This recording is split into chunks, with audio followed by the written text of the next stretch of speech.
Bienvenido a Abismo Nocturno, tu canal de relatos de terror. Me encantaría saber desde qué rincón del mundo nos estás escuchando. Siempre es emocionante descubrir hasta dónde llegan nuestras historias. Si lo que escuchas despierta tus pesadillas, apoya con un like y suscríbete para que la oscuridad siempre te encuentre. Ahora, apaga la luz, acomódate, y deja que la historia comience.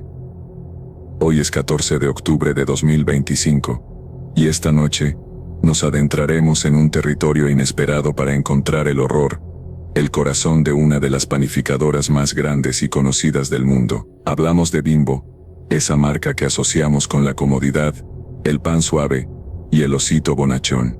Pero, ¿qué sucede cuando las luces se apagan y los hornos gigantescos quedan bajo el cuidado de unos pocos vigilantes y operarios nocturnos? Las grandes industrias, con sus vastos almacenes y horarios de madrugada, se convierten en escenarios perfectos para lo inexplicable, para aquellos eventos que la lógica de producción simplemente no puede registrar en sus hojas de cálculo. Hemos recuperado lo que solo podemos llamar historias olvidadas, testimonios crudos de personas que trabajaron durante años en las plantas de producción, lidiando con el cansancio, el calor constante y lo que es peor, con presencias que merodean entre los sacos de harina y las líneas de empaque. Son 4 relatos que confirman que el miedo no solo habita en cementerios antiguos, sino también en las fábricas modernas.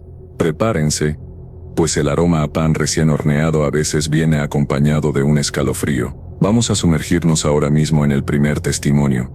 Una historia que involucra a un guardia de seguridad y un turno que comenzó a las 11 de la noche, extendiéndose mucho más allá de las 6 de la mañana.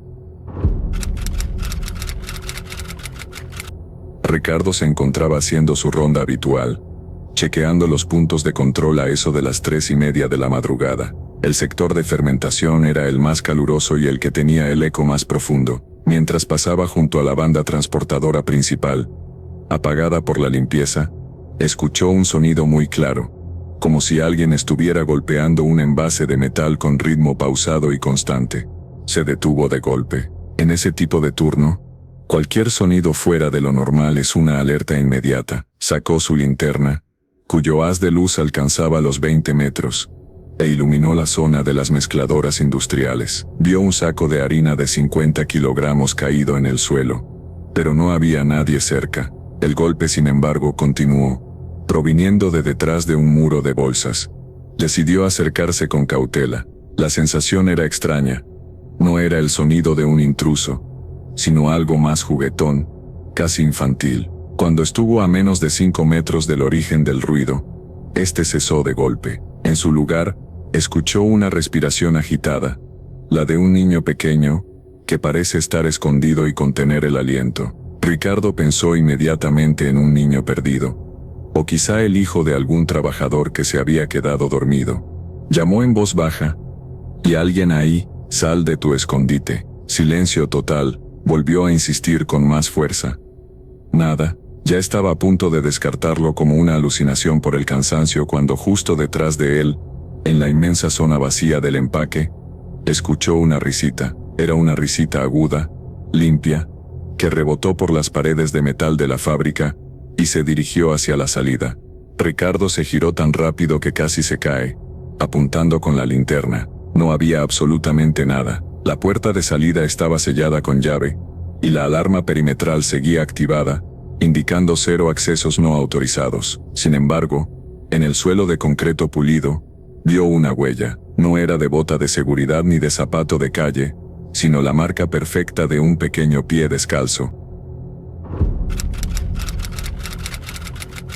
Yo trabajaba en el turno vespertino, que a menudo se extendía hasta las 2 o 3 de la mañana, si había un pico de producción. Mi trabajo era supervisar que los paquetes salieran correctamente sellados.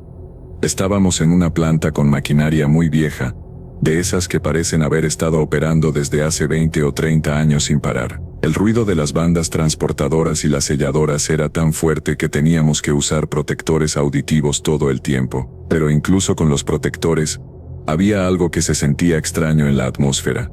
La gente solía contar historias sobre un accidente ocurrido a finales de los años 80 o principios de los 90. Se decía que un trabajador se había atorado en una de las tolvas gigantes de harina, y que nunca lograron sacarlo completamente, por lo que su espíritu se quedó pegado a la línea de producción. Obviamente eran rumores, pero cuando llevas 16 horas seguidas trabajando en ese ruido, cualquier cosa te parece posible. Una noche, estábamos a punto de terminar un lote grande. Eran cerca de las 3 de la mañana del 13 de marzo de 2017. Estaba revisando la banda 1, la más antigua de todas, cuando sentí que alguien me tocó el hombro con mucha fuerza. Giré inmediatamente pensando que era mi compañero, Juan, que siempre hacía ese tipo de bromas, pero Juan estaba a unos 20 metros de mí, de espaldas, revisando otro punto. Además, la palma que me había tocado era increíblemente fría. Incluso a través de mi uniforme grueso, me quedé helada. Fue entonces cuando escuché claramente, justo al lado de mi oído, un susurro ronco que decía mi nombre. Laura. El sonido había atravesado el protector auditivo. Me quité el protector de golpe y miré a mi alrededor. Había otras 3 personas cerca, pero todas estaban concentradas en su trabajo, ajenas al pánico que sentía. El olor a pan recién horneado y a levadura era intenso, pero justo donde me habían tocado, había un ligero olor a humedad y a metal oxidado. Ya no pude seguir trabajando ahí. Fui al baño, me lavé la cara y aunque regresé para terminar el turno, pedí el cambio de área al día siguiente. No quería volver a escuchar mi nombre susurrado por algo que no tenía cuerpo. Me llamo Daniel y trabajé como jefe de patio en un centro de distribución que se construyó en las afueras de la Ciudad de México. Era un edificio flamante, con tecnología de punta y que abrió sus puertas en agosto de 2021. Todos pensábamos que trabajaríamos en un lugar libre de las leyendas viejas, pero nos equivocamos muy pronto. El terreno donde se edificó el centro solía ser una hacienda antigua, y parece que no lograron sacar a todos sus habitantes. Mis turnos eran variados, pero los peores eran los de cierre, cerca de las 11 de la noche.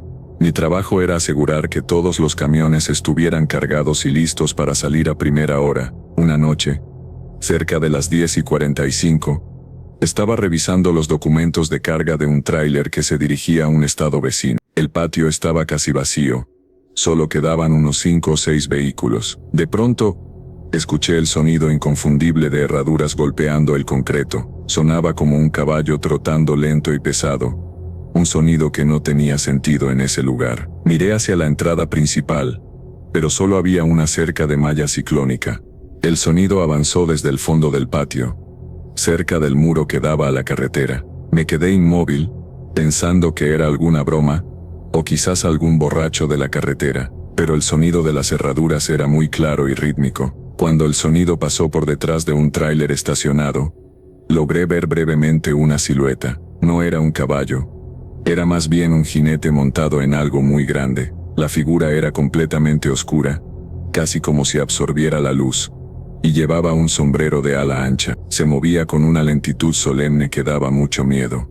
Cuando la figura llegó al centro del patio, se detuvo. Sentí que me estaba observando a pesar de que no tenía rostro definido. Luego, lentamente el jinete levantó la mano y señaló directamente hacia donde yo estaba, junto a la caseta de control. Me tomó unos segundos reaccionar, y cuando lo hice, corrí a la caseta y cerré la puerta de golpe, sin importarme el papeleo. Cuando volví a mirar por la ventana 2 minutos después, el jinete y el sonido habían desaparecido por completo. Días después, un compañero me dijo que el terreno era famoso por las apariciones de un antiguo capataz de la hacienda que vigilaba sus límites. Yo creo que ese jinete no quería que los camiones salieran del terreno que él consideraba suyo.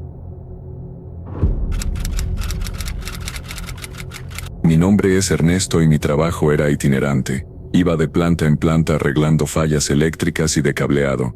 Una vez me tocó trabajar en una panadería muy antigua en el centro de la ciudad. El lugar era un laberinto de ductos y tuberías que databan de los años 70. La reparación que tenía que hacer era en el sótano, cerca de la caldera principal. Era la noche del 1 de julio de 2019, y estaba solo porque el turno de producción ya había terminado. El sótano era oscuro, olía a moho y humedad, y la única luz venía de mi lámpara de mano. La caldera, aunque apagada, emitía un calor residual que hacía pesada la atmósfera. Mientras revisaba el cableado de alta tensión, Escuché un sonido muy particular. No era un golpe ni un susurro, sino un chirrido metálico, como si alguien estuviera arrastrando una silla de metal por el piso de concreto pulido. El sonido se detuvo justo cuando levanté la cabeza. Pregunté en voz alta si había alguien más, pero solo obtuve el eco de mi propia voz. Continué con mi trabajo pensando que quizás eran los cimientos que se asentaban. A los pocos minutos, el chirrido volvió, esta vez más cerca. Sonaba como si la silla estuviera justo detrás de la pila de sacos de harina vieja que había en la esquina. Me levanté lentamente y caminé hacia allí con mi linterna. Al iluminar la esquina, no vi ninguna silla, pero en su lugar, la linterna captó unos ojos. Eran 2 puntos amarillos brillantes, muy pequeños, que me miraban desde la oscuridad que había detrás de los sacos. No era un animal, pues estaban muy altos, quizás a la altura de un hombre de 1,75 m. Me quedé paralizado. La figura detrás de los ojos amarillos no se movía. Eran ojos que transmitían una curiosidad fría, y no había sonido, ni respiración, solo ese par de luces fijas. Saqué mi teléfono para encender la cámara, pero la batería, que marcaba un 75%, se agotó al instante. En ese momento, los ojos parpadearon y se apagaron. Corrí escaleras arriba tan rápido como pude, dejando mis herramientas en el sótano. Cuando conté la historia al supervisor de mantenimiento, él me dijo que nadie va al sótano después de las 9 de la noche, que era el lugar donde la fábrica guardaba a su inquilino, una entidad que no querían molestar. Nunca volví a trabajar en esa planta. Acabas de sintonizar Abismo Nocturno. Si estas historias te helaron la sangre, déjanos tu like y suscríbete al canal. Así nunca estarás solo cuando la oscuridad vuelva a llamarte. Cuéntanos en los comentarios, ¿cuál de estas historias fue tu favorita esta noche? Gracias por acompañarnos en esta noche de sombras. Y recuerda, el verdadero terror no termina con el relato. Sigue ahí afuera, esperando por ti.